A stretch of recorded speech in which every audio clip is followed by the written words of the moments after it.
Bismillahirrahmanirrahim. Assalamualaikum warahmatullahi wabarakatuh. Alhamdulillahirabbil alamin wal akibatu lil muttaqin fala udwani illa ala zalimin. Wassalatu wassalamu ala asyrafil anbiya wal mursalin nabiyana wa habibana Muhammad sallallahu alaihi wasallam wa ala alihi wa sahbihi ajma'in. Wa man tabi'a bi ihsani ila yaumiddin. Amma ba'du. Segala puji bagi Allah, Tuhan semesta alam, yang telah memberikan nikmat dari segala nikmat yang kita dapat rasakan hingga saat ini. Salawat serta salam kita curahkan kepada baginda Muhammad sallallahu alaihi wasallam. Beliaulah yang membawa umat manusia dari zaman kegelapan hingga membawa kita zaman terang benderang hingga seperti saat ini. Tidak lupa segala hormat kepada Ibu Rizvi selaku dosen tablik dan segenap teman-teman yang saya cintai dan saya banggakan. Alhamdulillahirabbil alamin. Sebagai umat Islam, kita pasti mengharapkan ridho dan cinta dari Allah Subhanahu wa taala. Oleh karena itu, kita sebagai hamba Allah pasti ingin sekali untuk dicintai oleh Allah Subhanahu wa taala. Dalam surah Ali Imran di ayat 31 dijelaskan bahwa Allah akan mengampuni dosa apabila kita mencintai Allah Subhanahu wa taala. Ali Imran ayat ke-31 berbunyi, Qul in kuntum tuhibbunallah fattabi'uni yuhibbukumullah wa yaghfir lakum dzunubakum wallahu ghafurur rahim. Yang artinya, katakanlah jika kamu benar-benar mencintai Allah, ikutilah aku Muhammad.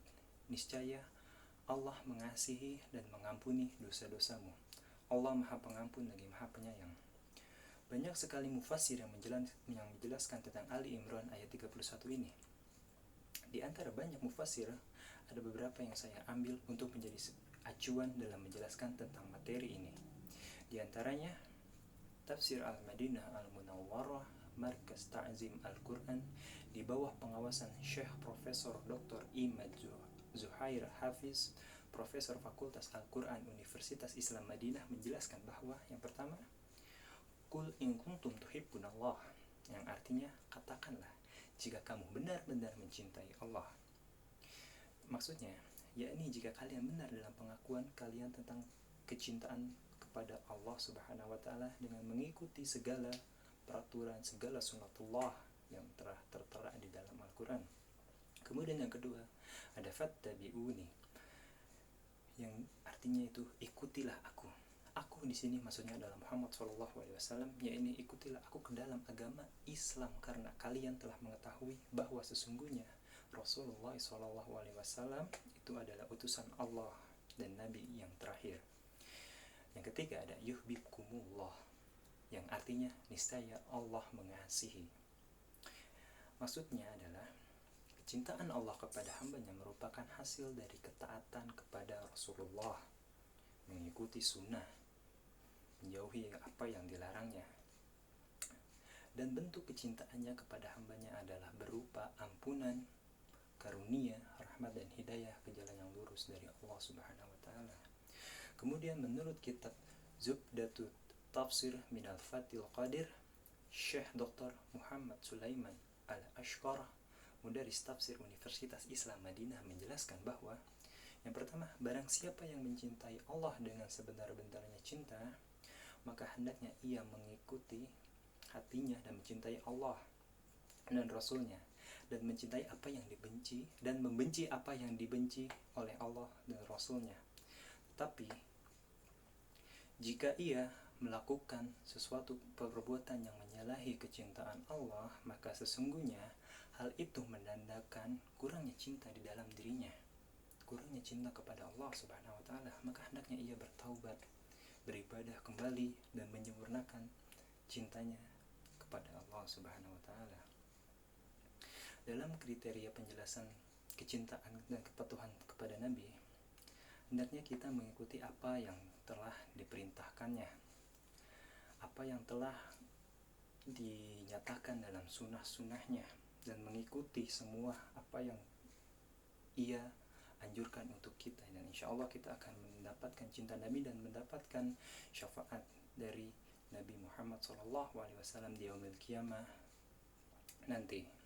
Kemudian yang ketiga, pada firman Allah, kul in kuntum tuhibbunallah fattabi'uni, disebutkan dengan lafaz ittiba' yang menandakan akan kedekatan, karena salah satu dampak dari cinta seseorang terhadap orang lain adalah terwujudnya kedekatan antara keduanya, dan kecintaan seseorang kepada Allah selalu bergantung kepada kedekatannya terhadap Rasulullah SAW yang telah saya sebutkan tadi, dengan menjalankan segala perintah dan menjauhkan segala apa yang dilarangnya.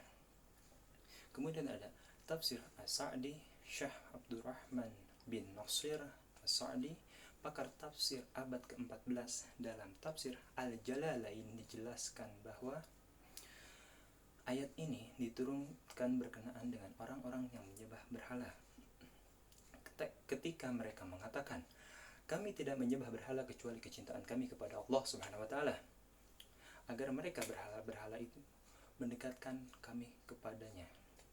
Maka Allah memerintahkan Nabi Muhammad SAW mengatakan kepada mereka apa yang disebutkan di atas, yakni perintah mengikuti kepada ajaran Nabi Muhammad SAW dengan mentauhidkan Allah, beribadah kepada Allah, dan hanya meminta pertolongan kepada Allah, dan meninggalkan sesembahan selain Allah.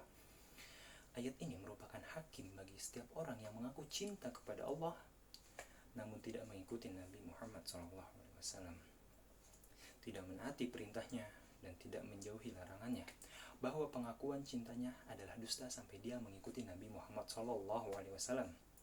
Dengan ayat ini ditimbang semua makhluk dari iman dan kecintaan mereka kepada Allah tergantung sejauh mana kedekatan mereka kepada Rasulullah SAW. Apabila Allah sudah mencintai kamu, insya Allah Dia akan memberikan balasan kepadamu. Menurut Imam Hanbal, istighfar itu akan mempercepat doa. Nah, segala perilaku yang kita lakukan apabila didasarkan kepada cinta kepada Allah, insya Allah kita akan mendapatkan cinta Allah. Apabila kita telah dicintai oleh Allah, maka yang diberikan yang pertama oleh Allah adalah ampunan dosa. Semua dosa diampuni oleh Allah Subhanahu wa taala, dan apabila orang yang sering meminta ampun atau bertaubat kepada Allah, maka berpotensi mendapatkan cinta Allah itu lebih cepat, karena dia sering beristighfar, sering mengakui bahwa dirinya itu salah. Apabila telah dicintai Allah, maka sebelum atau tanpa dia meminta, maka Allah akan mengabulkan doanya. Tentu semua kita itu akan kembali kepada Sang Khalik. Oleh karena itu, kita harus mempersiapkan segala sesuatu dengan matang. Apabila kita hanya beramal dengan amalan yang biasa, mungkin kita harus meningkatkan lebih banyak untuk mendapatkan surganya Allah, karena hanya amal yang akan menemani kita di alam barzah, dan amal pula yang akan menentukan kita di yaumil hisab nanti.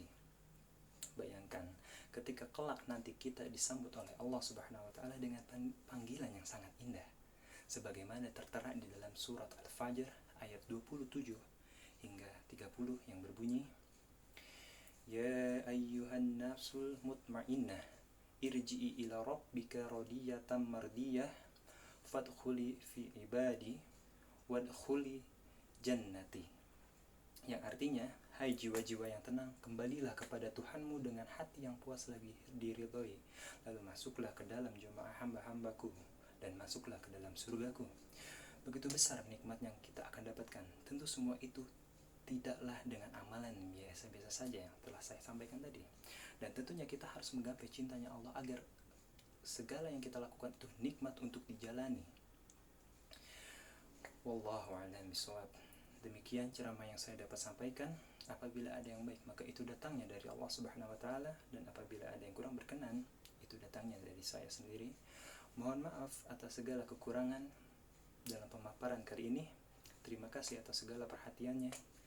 Dan yang terakhir, semoga kita termasuk hamba yang dicintai oleh Allah Subhanahu wa taala dan diakui sebagai sebagai umat dari Rasulullah SAW. Dan yang terakhir, terima kasih kepada semuanya. Wallahul muwaffiq ila aqwamit thoriq. Wassalamualaikum warahmatullahi wabarakatuh.